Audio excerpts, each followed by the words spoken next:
그러니까 국민연금은 크게 두 가지 기제를 통해서 이제 급여의 실질 가치를 보장해 주게 됩니다. 1988년에 100만 원이었던 소득을 2022년 기준으로는 한 716만 원 정도로 재평가해서 급여를 산정할 때 활용하게 됩니다. 듣기에 따라서 상당히 매력적이긴 하네. 거기서 끝나는 게 아닙니다. 예. 듣다 보니까 솔깃해지는 부분이 좀 있긴 하네요. 좋은 제도인 건 맞습니다. 예. 그렇죠. 어쨌든. 오늘은 전주에 내려왔습니다.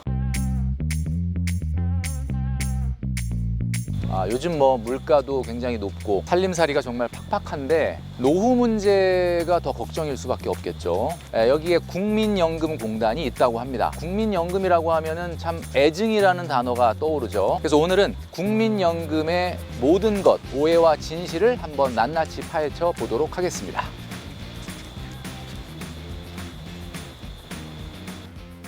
네, 돈에 있어서만큼은 반드시 승리하는 습관을 만드는 필전 필승에 오신 것을 환영합니다. 자, 국민연금 하면 뭐 우리 노후에 정말 뺄래야 뗄 수 없는 정말 중요한 거죠. 그런데 국민들이 보시기에는 약간은 좀 불안한 면도 있고, 그리고 최근에 개혁에 대한 이야기도 많이 나오고 있기 때문에 여러 가지 오해와 진실이 있는 것 같아요. 자, 그 내용을 좀 낱낱이 오늘 좀 파헤쳐 보도록 하겠습니다. 오늘 말씀 주실 분은 국민연금공단의 유희원 연구원님 나오셨습니다. 반갑습니다. 네, 반갑습니다. 네. 우선 국민연금공단에 제가 이제 와보니까 지금 여기 뒤에도 보니까 그 식물원에 온 것 같은 우리의 노후가 이렇게 파릇파릇 정말 기대가 되는 노후가 되면 좋겠다라는 생각을 가져보게 되는데, 기본적으로 국민연금 도대체 왜 필요한 거냐, 뭐 이렇게 아주 정말 기초적인 질문을 하는 분들도 있거든요. 일단 그 국민연금 제도가 필요한 이유는 좀 여러 가지가 있을 수 있는데, 먼저 이제 국민연금이 이제 대비하기 위한 위험이 노령이잖아요. 네. 사실 근데 생각해 보면 우리가 오래 산다는 게 사실은 되게 좋은 일이고, 그렇죠. 누구나 원하는 건데. 일인데 아이러니하게도 다른 한편으로는 그 노인이 되면 근로 능력이 떨어지게 되고 소득이 중단되거나 이제 상실될 그런 위험성이 생긴다는 거죠. 그런 이제 노후에 이 소득이 중단되거나 감소되는 상황은 인간이라면 누구나 겪는 이런 보편적인 위험이기 때문에 이제 국가나 또는 이제 사회적인 차원에서 개입이 필요해진다라는 것이고, 그 대표적인 이 대응 방식 중에 하나가 바로 이 국민연금 제도라고 할 수 있습니다. 근데 여기서 이제 한 가지 반문이 나올 수는 있을 것 같아요. 그러면 왜 국가가 하는 이 국민연금을 통해서 내 노후를 준비해야 되냐? 내가 개인적으로 할 수도 있고 자유 선택 권한을 주면 되지. 우리 가족들이 나를 부양할 수도 있는 건데 왜 국가가 강제적으로 이 국민연금을 통해서 하냐? 사실은 이 국민연금 제도에서 이렇게 가입을 강제하는 이유는 명확합니다.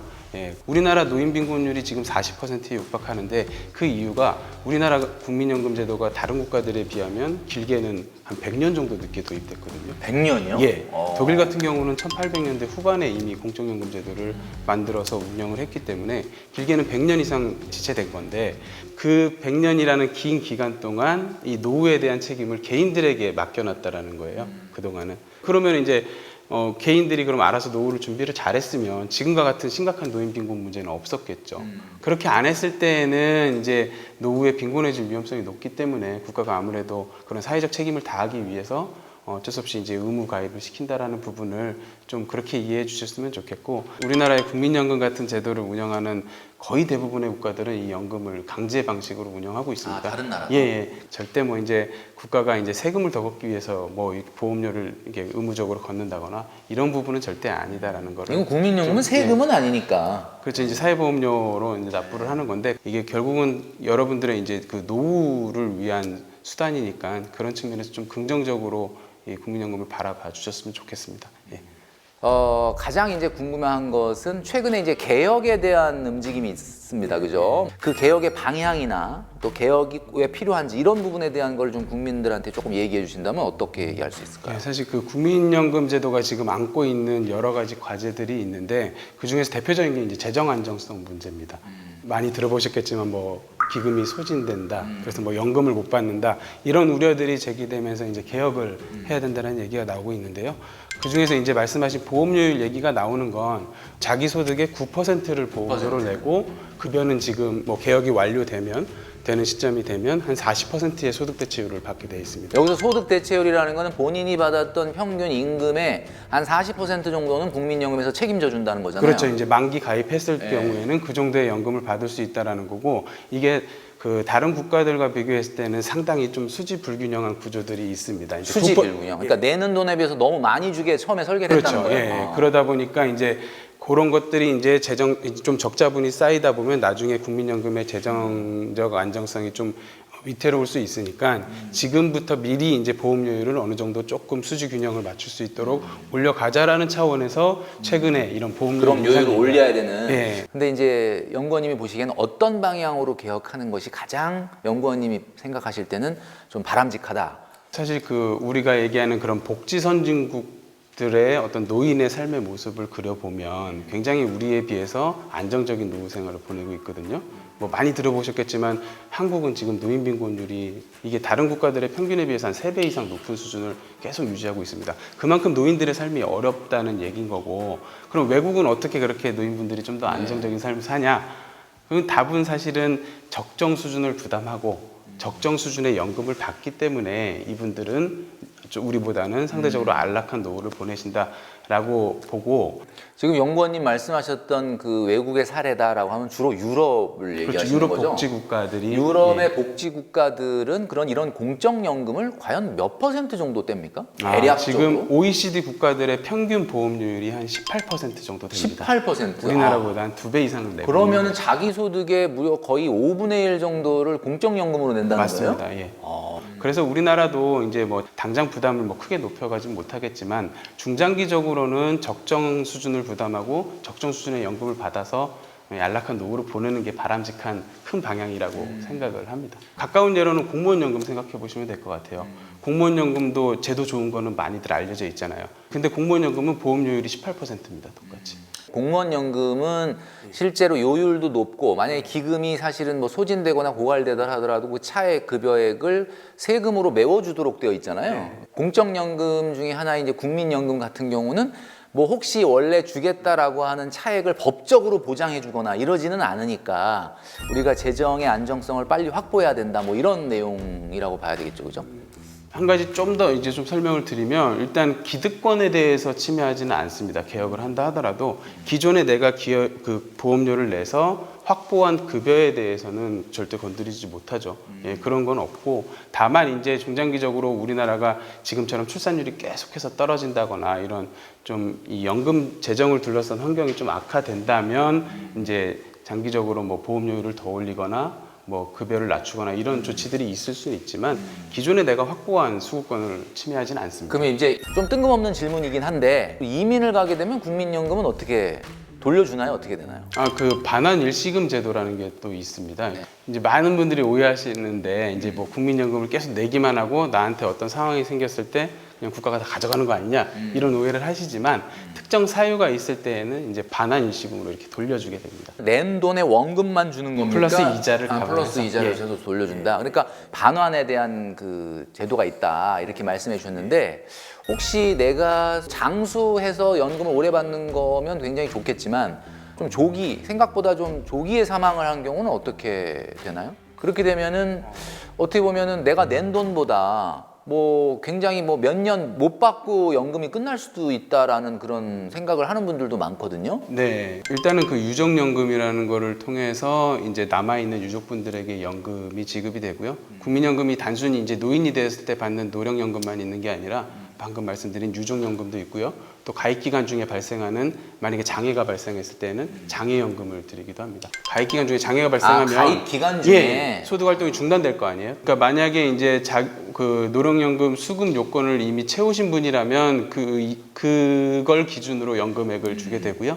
그렇지 않으신 분들 같은 경우는 의제 가입기간이라고 해서 최소한의 뭐 20년 가입을 기준으로 연금액을 산정해서 드리기도 하고 이렇게 해서 최대한 혜택을 드리기 위해서 노력하고 있습니다. 그리고 이제 우리 시청자분들이 많이 또 궁금해하시는 것 중에 하나가 개인연금에 가입하는 거와 그 다음에 국민연금에 가입하는 거 이 내용의 가장 큰 차이가 뭐다? 가장 큰 차이이면서 가장 큰 국민연금만의 강점은 이 실질 가치를 보장해 준다는 거죠. 실질 가치. 예. 그러니까 인플레이션을 감안한 그렇죠. 현재 가치로 노령연금을 준다. 예, 그러니까 국민연금은 크게 두 가지 기제를 통해서 이제 급여의 실질 가치를 보장해 주게 됩니다. 그러니까 과거의 내 소득을 재평가해줘서 이제 급여의 실질 가치를 보장해 주는 부분이 있고, 예를 들어서 이제 급여를 산정하기 위해서는 제 과거 소득을 활용해서 급여액이 결정이 되거든요. 근데 예를 들어서 제가 1988년에 100만 원 정도의 소득을 갖고 있었는데 2022년 지금 시점에 그 100만 원을 그대로 가져와서 연금액을 산정하면 급여가 굉장히 낮아지죠. 너무 손해가 나는 그렇죠. 예. 근데 이제 국민연금에서는 이 1988년에 100만 원이었던 소득을 2022년 기준으로는 한 716만 원 정도로 재평가해서 급여를 산정할 때 활용하게 됩니다. 듣기에 따라서는 상당히 매력적이긴 하네. 거기서 끝나는 게 아닙니다. 예. 2차적으로는 내가 연금을 수급하기 시작한 시점부터는 매년 물가에 연동해서 급여액을 올려줍니다. 예. 듣다 보니까 솔깃해지는 부분이 좀 있긴 하네요. 예, 좋은 제도인 건 맞습니다. 예. 그렇죠. 진짜는. 지금 이 방송을 보시는 분들 중에 많은 분들이 나 국민연금 안 내고 있는데, 야, 그러면 얘기 들어보니까 국민연금 나도 내가 자발적으로 빨리 내야 되겠네, 뭐 이렇게 생각하시는 분도 있을 수 있는데, 좀 기본적인 질문이 되겠지만 국민연금 언제부터 누가 어떤 방법으로 가입할 수 있는 겁니까? 예, 국민연금은 그 18세부터 60세까지 이제 소득 활동을 하시는 분들이 의무적으로 가입을 하게 되어 있습니다. 예. 또 59세가 넘어서도 우리가 임의 계속 가입 제도라는 게 또 있습니다. 임의 계속 예를 들어서 가입 제도. 은퇴를 앞두고 계신 분들이 난 보험료 더 내서 연금 수령액을 좀 높이고 싶어라고 한다면 그 임의 계속 가입 제도를 활용해서 이제 연금을 더 받아가실 수도 있습니다. 그러니까 어쨌든 가급적 많은 혜택을 드리기 위해서 노력하고 있는 제도라는 점을 좀. 많은 시청자분들께서 또 궁금해하시는 게 국민연금의 추가 납입, 임의 납입 뭐 이런 것들의 제도를 활용하면 좋다는 이야기를 좀 많이 들으셨다고 하는데 그게 정확하게 어떤 건지 좀 설명을 해주시죠. 예, 일단 그 말씀드린 것처럼 국민연금은 가입 기간을 길게 확보할수록 연금을 많이 받을 수 있는 제도이기 때문에 이 제도의 이 장점을 아시는 분들은 이 보험료를 내가 이제 예를 들어서 근로 시기에 잠시 뭐 휴직을 하거나 실직을 해서 납부 못하는 기간이 있을 수 있잖아요. 그때는 의무적인 납입은 안 해도 되는 거죠? 납부 예외가 될 수 납부 있는데요. 예외. 또는 적용 제외가 될 수도 있고. 근데 이렇게 좀 이 보험료를 못 낸 기간에 대해서 추후에 다시 보험료를 납부해서 가입 기간을 채울 수 있는 제도가 있고요. 그다음에 이제 그럼 일시금으로 내야 됩니까? 일시금도 되고 분할 납부도 그것도 가능합니다. 분할 납부가 되고. 예. 그렇게 해서 가입 기간이 늘어나면 연금액이 확 올라가니까 그런 제도를 많이들 이용을 하시고, 그다음에 임의로 가입한다라는 부분은 이제 국민연금의 어떤 당연 가입 대상이 아닌데도 임의로 가입해서 보험료를 납부하고 연금을 받을 수 있습니다. 그런 걸로 좀 보완을 하는 거군요. 이야기 나누면서 여러 가지를 느끼게 됐습니다. 뭐 우리가 이제 국민연금에 대해서 약간 오해가 있었던 부분, 그런 부분도 조금 설명을 좀 해주셨고요. 그리고 국민연금이 앞으로 나아가기 위해서 조금 더 좋은 방향으로 개혁이 조금 이루어져야 되는 부분도 있다라는 부분을 우리가 확인할 수 있었습니다. 어쨌든 우리 모두 노후가 정말 우리 뒤에 지금 보이는 것처럼 아주 푸른, 파릇파릇한 희망찬 노후가 될 수 있었으면 좋겠다라는 생각이 들고요. 돈에 있어서만큼은 반드시 승리하는 습관. 지금까지 필전 필승이었습니다.